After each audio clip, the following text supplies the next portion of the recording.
Leksimizni davamlaştırmaz, hürmetli vatandaş. Bugünkü ıslahı 2019 yıl 4. ayının 4. gün haftada Perşembe. Devamı, yukarıda işleyenin devamı. Çünkü hükümeti da kılması gerek idi. Çünkü hükümeti itikadga karşı uruş kılıvatıdır. Bu bir meydan uruş, çünkü hükümeti galba kılalmaydıgan bir meydan uruştur.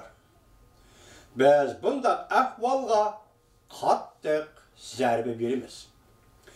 Amerika Qo'shma Shtatlar Xalqaro diniy e'tiqod elchisi Sam Brownback bunday ko'rsatdi. Men yaqinda bu ishlarni oxirlashtirish to'g'risida Jungo hukumatiga murojaat qildim. Kishilarning diniy e'tiqod ixtiyor qilishga va yo'l qo'yishiga murojaat qildim. Sam Brownback bunday ko'rsatdi. Jungo hukumati zodi nimadan qo'rqadi? Jungo hukumati zodi nimishga shuncha ko'p Uyg'urlarni nazarband qiladi. Texamatda Jungo hukumati Hristiyan dinidan nimishga qo'rqadi. Bu hukumat hatta İncil, kitap İncil'nin Jungo'da setilish yo'llarini chekladi. Jungo hukumati dunyoga rahbarlik qilishga izlanayotganda o'xshashli bu ishni ya'ni nazarband qilish, diniy e'tiqod qarishtirishni nemishqa bu ishni qilayotganligini yoki billa erib berayotganligini nemish ekanligini men tushunmadim. Nemishqa bunday usul bilan kishilarning diniy e'tiqodda qabul turganligini men tushunmadim. Avam palata a'zosi Krishnamodi Amerika ovoziga bunday ko'rsatdi. Jungo hukumati dal hozir bu musulmonlar aynida zo'r ko'lamda ziyonkashlik qilyaptilar. Amerikaning dal ular uchun kurash qilayotganligini butun dunyoning har qaysi joylaridagi kishilarning bilib kelishini umid qilaman. Amerikaning dal ular uchun, ya'ni Uyg'urlar nazarband qilingan Uyg'urlar va boshqa sonliqlar uchun kurash qilayotganligini butun dunyoning har qaysi joylaridagi kishilarning bilib qolishini umid qilaman. Shu kuni o'tkazilgan kutib olish yig'ini Amerika Ahmediya musulmonlar oyining yilda bir qatim Capitol Hillda o'tkazilgan faoliyatlarning bir qismidir. Har yili bu oyindagilar bir kunni tanlab, butun Amerika Ahmediya musulmonlari idora bağlıqçılar, irade bağlıqçılarını Capitol Hillga toplab, bular davlat majlisi a'zolarini ziyorat qilib, musulmonlarning dunyoning har qaysi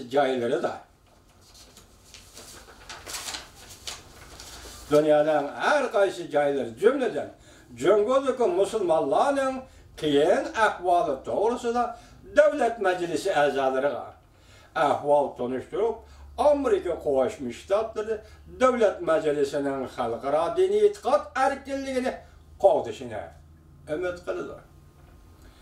Bu yilgi diqqatning noqsi Xinjiangdagi mustamlik Uyg'uristondagi musulmonlarning kishilik huquq ahvoliga markazlashdi.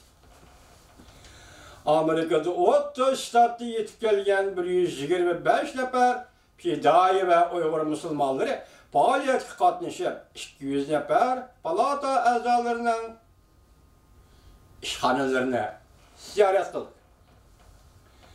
Amerika musulmonlar rayining bayonotchisi Amjid Muhammadxon Amerika ovoziga bunday dedi. Biz Xinjiangdagi, ya'ni mustamlik Uyg'uristondagi musulmonlarga erkinlik berishni umid qilamiz. Va bunday ko'rsatdi. Biz bunday hisoblaymiz.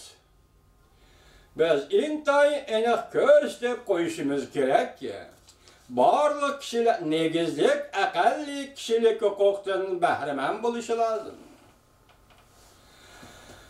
İddia erkinligidan bahramand bo'lishi lozim.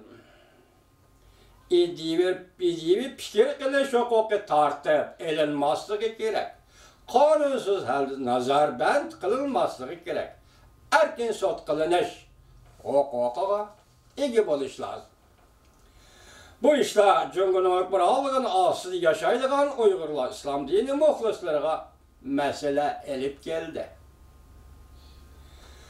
Kapital Hiyol'da bir gün faaliyetinin ötken ile dikkat kılış noktası Birma Rohingya Müslümanlarının erkinliğini kolga keltirişke kartılgan idi.